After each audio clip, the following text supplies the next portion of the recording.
BJP और कांग्रेस ने जनता के लिए वादों का पिटारा खोल दिया है। कांग्रेस ने जहां हिमाचल की जनता के लिए कई प्रतिज्ञा की है, वहीं आज बीजेपी ने अपने 11 संकल्प की घोषणा की है। बीजेपी के अध्यक्ष जेपी नड्डा ने शिमला में संकल्प पत्र जारी किया। इस दौरान उन्होंने कहा कि उन्होंने अपने सभी वादे पूरे किए हैं और वहीं जो वादे उन्होंने नहीं किए थे उसे भी पूरा किया है। संकल्प पत्र में कॉमन सिविल कोड, 8 लाख युवाओं को रोजगार, प्रदेश में 5 नए मेडिकल कॉलेज और सभी गांवों को पक्की सड़कों से जोड़ने का वादा जेपी नड्डा ने किया है। संकल्प पत्र जारी करने के बाद बीजेपी अध्यक्ष नड्डा ने डोर टू डोर प्रचार करने भी पहुंचे और इस दौरान उन्होंने मतदाताओं को संकल्प पत्र की बुकलेट पर प्रचार पर्चे सौंपे और लोगों को बीजेपी प्रत्याशियों के लिए वोट की अपील भी की है। तो कांग्रेस की प्रतिज्ञा और बीजेपी के 11 संकल्प आपको दिखा रहे हैं। कांग्रेस की प्रतिज्ञा, इस प्रतिज्ञाओं में इन बातों का जिक्र किया गया जो कि कांग्रेस की सरकार बनने पर जो काम किए जाएंगे। बीजेपी के राष्ट्रीय अध्यक्ष जेपी नड्डा जी हमारे साथ हैं।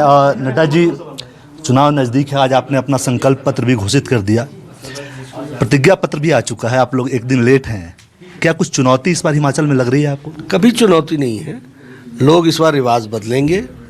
मोदी जी के प्रति अटूट विश्वास है लोगों को और अथाह प्रेम है, और साथ में उन्होंने आशीर्वाद जिस तरीके से हिमाचल की जनता को, इस प्रदेश को अपना समझ करके दिया है और जयराम जी ने उसको ज़मीन पर उतारने का प्रयास किया है, मुझे पूरा विश्वास है कि भारतीय जनता पार्टी के प्रति लोगों का रुझान है और हम भारतीय जनता पार्टी ये चुनाव जीत रही है। महिलाओं को 33% आरक्षण और साथ में यूनिफॉर्म सिविल कोड का कह सकते हैं तड़का है उस पर, क्या कुछ बाध्यता थी?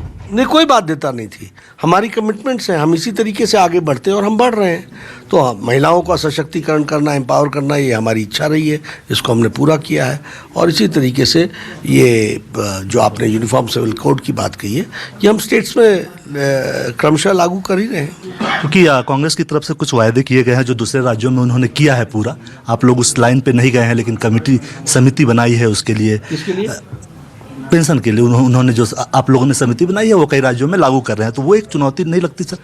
देखिए, जो भारतीय जनता पार्टी सोचती है और करती है उसके प्रति लोगों की विश्वसनीयता है और इसी को हम लेकर के आगे चलते हैं। मेरा आखिरी सवाल हिमाचल और गुजरात दोनों के बारे में पूछ लेता हूँ, आपके पास समय कम है, क्या उम्मीद है दोनों राज्यों को लेकर, कितनी सीटों की उम्मीद? दोनों सीटें, दोनों ही प्रदेश हम कंफर्टेबली जीत रहे हैं। आपको सीट्स के बारे में हम 2-3 दिन बाद, क्योंकि यहाँ पर सीट्स का आकलन करते करते टाइम लगता है, आपको बता देंगे। शुक्रिया। ये थे जेपी नड्डा जी। इनका साफ कहना है कि हिमाचल और गुजरात दोनों जगहों पे आराम से बीजेपी द्वारा सत्ता में आ रही है। कैमरामैन अजय के साथ कुमार गौरव, न्यूज़ 24 शिमला।